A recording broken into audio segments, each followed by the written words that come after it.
In this demo, we'll take our local folder containing the doc project we've been working on and turn it into a Git repo that we have on GitHub. To start, we'll create an empty repository on GitHub. Then we'll be adding a config file to our local folder to make sure that Git will ignore our build folder for source control purposes. We don't need to retain version history for those files, just the source files that we're editing. Then we'll turn our local folder into a local Git repository by using a git initialize command. After that, we'll configure the local repo to be remotely connected to the GitHub repository we set up in our first step. Then we'll do an initial push from the local folder into the remote repo, which will push all of our source files up into GitHub. These steps are all one-time setup steps. The regular workflow for making changes and getting them committed will be a little different and a little easier. So if you start getting worried by what you see here, fret not and stay tuned. We'll start the process to get our doc code into a GitHub repo right here on the GitHub website after we've logged in. I'll click the button to create a new repository and give it a name of Coding with Kids. There are a couple of other options here that I can simply ignore for now. I'll press the green button to finish the repository creation, and then I see some helpful information that can get me rolling. I'm going to grab the HTTPS URL for this repo and copy it for use in just a sec. But note that we'll basically be following the steps for creating a new repository from the command line. Let's go into VS Code now for our doc project and pick up there.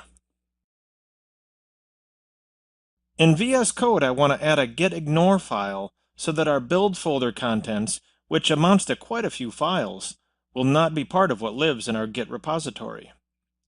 To do that, I'll add a new file called .gitignore to the root directory for the project. This is a special file that Git will look at as it monitors the repository we'll create. Once I've created the file, I can simply add _build as the first and only line to the file to make sure that Git doesn't look at that directory for change monitoring and source control. Now that that's in place, I can initialize the Git repository for this directory. I could do that from the command line, but let's use the VS Code source control tab instead. When I click that tab, I see a note that no source control providers are set up for this directory yet. I can click the little Git icon to initialize the local repo. I get a very much oversized initialize window. My computer sometimes gets confused with the multiple monitors and their different resolutions. But all I need to do is click the initialize button.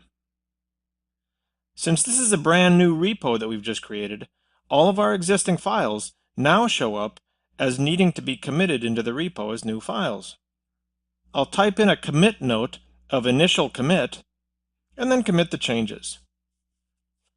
I see a note here about staged changes that I don't really need to worry about right now. Staging changes is beyond the scope of this course, but you might think of it like creating shelf sets in TFVC. Having completed the init and first commit, we now have a local Git repository, and the current state of all of our source code is now at a known point.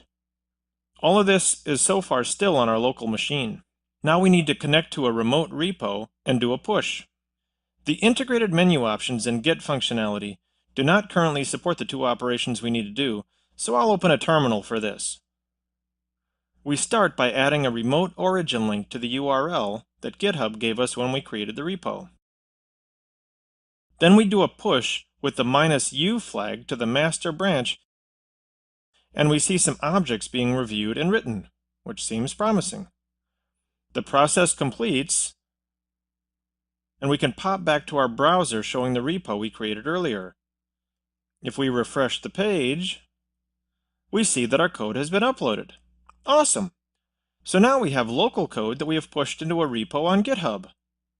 Let's get read the docs hooked up to it now.